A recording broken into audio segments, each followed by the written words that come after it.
ഈ സെക്ഷനിൽ നമ്മൾ കമ്പ്യൂട്ടർ വിഷനെ കുറിച്ചിട്ടാണ് നോക്കുന്നത്. അതിൽ നമ്മൾ എന്താണ് നമ്മൾ ഇമേജ് എന്താണ്, ഇമേജിൻ്റെ ഇമ്പോർട്ടൻസ് നമ്മൾ നോക്കുന്നു. പിന്നെ ഒരു സീൻ ഡിസ്ക്രൈബ് ചെയ്യുന്നു. പിന്നെ ഇതിൽ കോഴ്സ് ഒബ്ജക്റ്റീവ്സ്, കോഴ്സ് ഇവാലുവേഷനൊക്കെ ഉണ്ട്. അതിലേക്കൊന്നും നമ്മൾ പോകുന്നില്ല. അപ്പോൾ എന്താണ് ഇമേജ് എന്താണെന്ന് വെച്ച് കഴിഞ്ഞാൽ നമുക്ക് ഒരു പിക്ചറിലൂടെ ഒരുപാട് കാര്യങ്ങൾ നമുക്ക് എഴുതി മനസ്സിലാക്കുന്നതിനേക്കാൾ കൂടുതൽ കാര്യങ്ങൾ ഒരു പിക്ചറിലൂടെ ആളുകളെ മനസ്സിലാക്കാൻ പറ്റും. ഒരു സീനൂടെ ഡിസ്ക്രൈബ് ചെയ്യണം. ഫാമിലി ഉണ്ട്, ഒരു ഹോസ്പിറ്റലാണ്, അപ്പോൾ ഒരു കുട്ടീനെ കാണാൻ വേണ്ടിയിട്ട് നിൽക്കുകയാണ്. മൊത്തത്തിൽ ആ കുട്ടിയുടെ അടുത്ത് വേറെ കുട്ടികളുണ്ട്, ഒരു ബോയും ഒരു ഗേളും. അവരുടെ ആ കൊച്ചുകുട്ടിയുടെ ബ്രദർ സിസ്റ്ററാണെന്ന് നമുക്ക് തോന്നും. അവർ ഭയങ്കര ഹാപ്പിയാണ്. ഇതൊക്കെയാണ് നമ്മൾ ഡിസ്ക്രൈബ് ചെയ്യുന്ന സീൻ. പക്ഷേ ഈ ഫോട്ടോ നോക്കും, ഈ ഫോട്ടോയിൽ കൂടുതൽ നമുക്ക് വ്യക്തമായിട്ട് കാര്യങ്ങൾ മനസ്സിലാക്കാൻ പറ്റുന്നുണ്ട്. ഡിസ്ക്രൈബ് ചെയ്ത് കഴിഞ്ഞാൽ ഓരോ ആൾക്കാരും ഓരോ പോലെയാണ് മനസ്സിലാക്കുന്നത് ഇമാജിനേഷൻ. പക്ഷേ ഈ ഫോട്ടോ നമുക്ക് കാണിക്കുമ്പോൾ എല്ലാവർക്കും ഒരേ രീതിയിലുള്ള ഐഡിയയാണ് കിട്ടുന്നത്. അപ്പോൾ എന്താണ് ഈ കമ്പ്യൂട്ടർ വിഷൻ? ഫോട്ടോ ആണ് നമ്മൾ കാണുന്നത്. അത് നമ്മുടെ ഒരു എന്താ പറയുക, നമ്മുടെ കണ്ണുകൊണ്ട് കാണുന്ന കാര്യമാണ് ഇപ്പോൾ നമ്മൾ സംസാരിച്ചത്. അത് കമ്പ്യൂട്ടർ വിഷനായിട്ട് നമ്മൾ താരതമ്യം ചെയ്യുന്നത്. അപ്പോൾ അതൊരു ഒബ്ജക്റ്റ്, ഫ്രൂട്ട്സ് ഇല്ലേ, അത് നമ്മുടെ ഒബ്ജക്റ്റാണ്.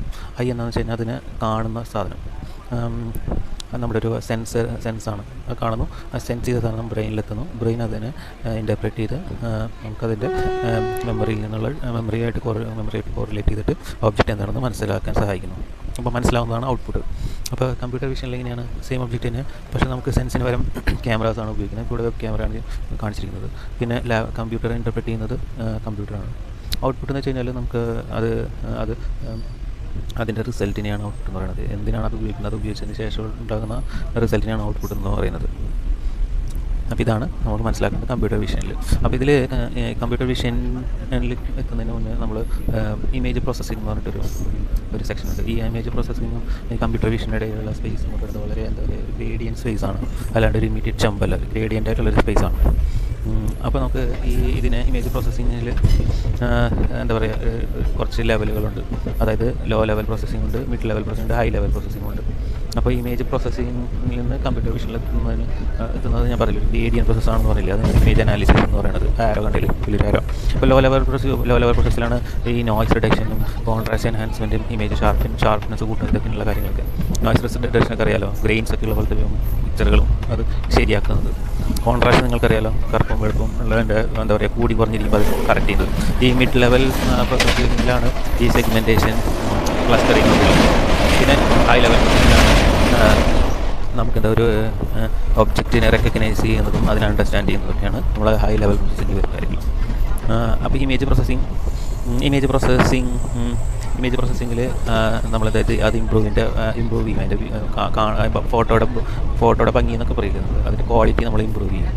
പിന്നെ നമുക്ക് ആ ഇമേജിനെ എന്താ പറയുക, മെഷർ ചെയ്യാവുന്ന ഫീച്ചേഴ്സ് അത് ഇത്തിരി കൂടി എൻഹാൻസ് ചെയ്യുകയാണ് ചെയ്യുന്നത്. അപ്പോൾ ഈ കമ്പ്യൂട്ടർ വിഷൻ്റെ എന്താ വെച്ച് കഴിഞ്ഞാൽ നമ്മുടെ കണ്ണുകൾക്ക് എന്താ പറയുക, നമ്മുടെ കണ്ണിൻ്റെ കാഴ്ചകൾ, കണ്ണുകൊണ്ട് കാണാൻ പറ്റുന്ന കാഴ്ചകൾ ഇതിനെ എൻഹാൻസ് ചെയ്യുന്നതിനെയാണ് നമ്മൾ കമ്പ്യൂട്ടർ വിഷൻ കൊണ്ട് ഈ സ്ലൈഡിൽ നമ്മൾ ഉദ്ദേശിക്കുന്നത്.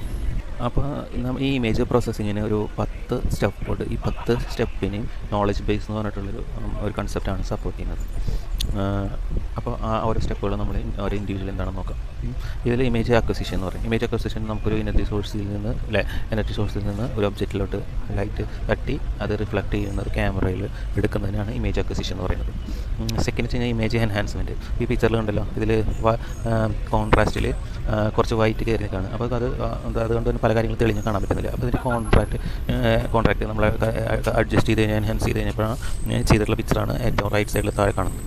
അപ്പോൾ ഇമേജ് എൻഹാൻസ്മെൻറ്റിൽ ഇത് മാത്രമല്ല, ഇങ്ങനെ ഒരുപാട് കാര്യങ്ങൾ വരുന്നുണ്ട്. പിന്നെ ഇമേജിൻ്റെ റെസൊല്യൂഷൻ ഉണ്ടല്ലോ, നമുക്ക് ക്ലിയർ അല്ലാത്തൊരു ഇമേജിൻ്റെ പിക്ചർ ക്ലിയർ ആക്കി മാറ്റുന്നതാണ് ഇമേജ്. ഈ റെസൊല്യൂഷൻ മാറ്റുന്ന കാര്യങ്ങളൊക്കെയാണ് ഇമേജ് റെസ്റ്റോറേഷൻ എന്ന് പറയുന്നത്. അപ്പോൾ ഇത് മൂന്നാമത്തെ സ്റ്റെപ്പാണ്. പിന്നെ